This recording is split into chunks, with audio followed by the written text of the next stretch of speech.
L. Murugan return. Tamilisai எடுத்த risk. எப்படி இருக்கு நிலவரம்? பலரும் நீலகிரியில் 2024 மக்களவைத் தேர்தலில் எல். முருகன் போட்டியிடுவார் என்று பேசி வந்த நேரத்தில் அவர் திடீரென்று மத்திய பிரதேசத்திலிருந்து மாநிலங்களவைக்கு தேர்வு செய்யப்பட்டார்.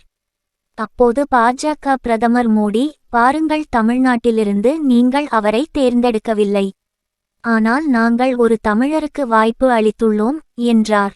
இனிமேல் எல். முருகனின் கதவு அடைக்கப்பட்டுவிட்டது என்றே பலரும் கருதி வந்தனர். அப்படியான நிலையில் இப்போது மீண்டும் நீலகிரியில் பாஜக சார்பாக முருகன் போட்டியிடுவார் என்று பாஜக தேசிய தலைமை நேற்று அதிகாரப்பூர்வமாக அறிவித்திருந்தது. இந்த வாய்ப்பு குறித்து இன்று பேசிய எல். முருகன், நீலகிரி பாஜகவுக்கு மிக முக்கியமான தொகுதி. ஊழல்வாதியை எதிர்த்து போட்டியிட கட்சி தலைமை எனக்கு ஒரு வாய்ப்பை வழங்கி உள்ளது. தமிழனுக்கு மிகப்பெரிய தலைகுனிவை ஏற்படுத்திய ஊழல். அந்த ஊழல்வாதியை நிச்சயம் வென்று காட்டுவேன் என்று கூறியிருக்கிறார்.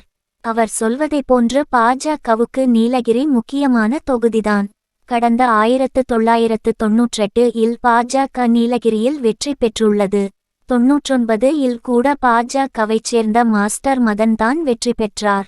1971 இல் திமுக நீலகிரியில் வென்றது.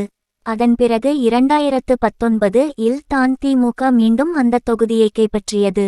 கிட்டத்தட்ட 38 ஆண்டுகள் திமுக நீலகிரியில் சீனிலேயே இல்லை. அந்த நிலைமையை ராசாதான் போக்கினார். அவர் மத்திய அமைச்சரான பிறகு நீலகிரியை குறிவைத்து பல வசதிகளை செய்து தந்தார், திட்டங்களைச் செய்தார். நீலகிரியில் ராசாவுக்கு அப்புறம் திமுகவுக்கு ஒரு முகம் கிடைத்துள்ளது. இப்போதும் கூட நீலகிரியில் ராசாவுக்கு கணிசமான ஆதரவு உள்ளது என்றே தகவல்கள் கிடைக்கின்றன. அதாவது அதற்கு இணையாக எல். முருகனும் அங்கே தங்கி கட்சி பணிகளைத்தான் செய்துள்ளார். அந்த தொகுதிக்கு என்று அவர் எதையும் செய்துவிடவில்லை. ஏனெனில் ஒரு மத்திய இணையமைச்சராக தனக்கு ஆதரவாக தொகுதி மக்களை ஒருங்கிணைத்து வந்தார். ஆகவே அவரது ஒருங்கிணைப்பு என்பது கட்சிரீதியானது. அவர் திட்டங்கள் அடிப்படையில் மக்களைச் சென்று அடையவில்லை. ஆகவே ஓட்டுக்களாக அவர் பக்கம் எந்தளவுக்கு விழும் என்பதை பொறுத்திருந்துதான் பார்க்க முடியும். இன்றைய நிலவரப்படி முருகனுக்கு பிரகாசமான வாய்ப்புகள் இல்லை என்பதே பொதுவான கருத்தாக உள்ளது. இந்த 2024 மக்களவைத் தேர்தலில் முருகன் போட்டியிடுவது என திட்டமிட்டிருந்த போது அவரை ஏன் பிறகு ராஜ்யசபாவுக்கு வேறு மாநிலத்திலிருந்து தேர்ந்தெடுக்கப்பட வேண்டும்? அவருக்கு பதில் அந்த மாநிலத்தில் உள்ள பாஜக நிர்வாகி ஒருவருக்கு அந்த வாய்ப்பு வழங்கப்பட்டிருக்கலாமே. அதில் பாஜக தலைமை ஏன் குழம்பியது என புரியவில்லை. இப்போது மீண்டும் அவரை நீலகிரியில் நிறுத்தியதன் மூலம் அவருக்கு ஒரு நெருக்கடிதான் உருவாகி உள்ளது. அவர் ஒருவேளை வெற்றி வாய்ப்பை இழந்தால் அது பலரது விமர்சனத்திற்கு உள்ளாகும். அவரை தாண்டி கட்சித் தலைமைக்கே அது அடியாக கூட அமையலாம் என்கிறார்கள். முருகனின் விஷயத்தில் ஏற்பட்ட குழப்பத்தைப் போன்றே தமிழிசை விவகாரத்திலும் ஏற்பட்டுள்ளது. இம்முறை மீண்டும் தூத்துக்குடியில் களம் காண்பார் என்பதே மீடியா கணிப்பு. அதற்கான செய்தியையும் மக்களிடம் பரவலாக ஊடகங்கள் சில மாதங்களாக கொண்டு போய் சேர்த்தன. அதையே மைலேஜ் ஆக வைத்து அவரை அங்கே வேட்பாளராக்கி இருக்கலாம்.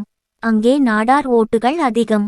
ஆகவேதான் கனிமொழி அங்கே களமிறக்கப்பட்டார் என்பது உலகத்திற்கே தெரிந்த தகவல். அது பாஜகவுக்கு தெரியாதா என்ன? தூத்துக்குடி என்பது தமிழிசைக்கு ஆதரவுமிக்க தொகுதி. அவரை தென் சென்னையில் நிற்க வைத்தது தவறான கணக்கு. இங்கே தமிழச்சி தங்கபாண்டியன் திமுக சார்பில் மீண்டு போட்டியிடுகிறார். அவருக்கு எதிர்ப்புகள் அதிகம் இல்லை.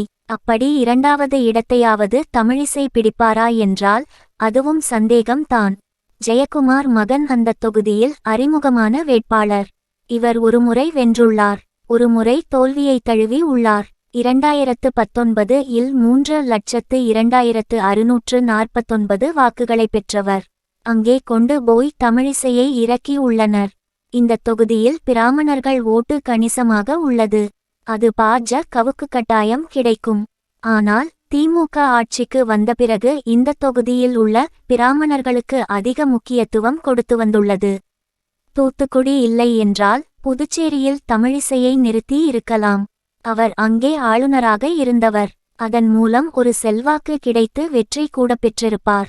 ஆனால் இங்கே நிர்மலா சீதாராமன் நிறுத்தப்படலாம் என்கிறார்கள்.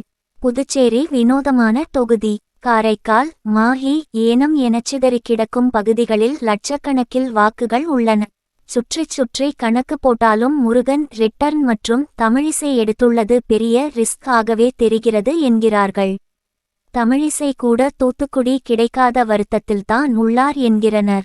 அவரும் மண்ணின் மைந்தராக நின்று வெற்றி பெற்று அதை ஒரு சாதனையாக மாற்றி இருக்கலாம். அதுவும் மிஸ் ஆகிவிட்டது. இது எப்படியோ இந்த தேர்தல் தமிழ்நாட்டில் போட்டியிடும் பாஜகவினருக்கு விஷப்பரீட்சைதான் என்பதில் மாற்றுக்கருத்தில்லை.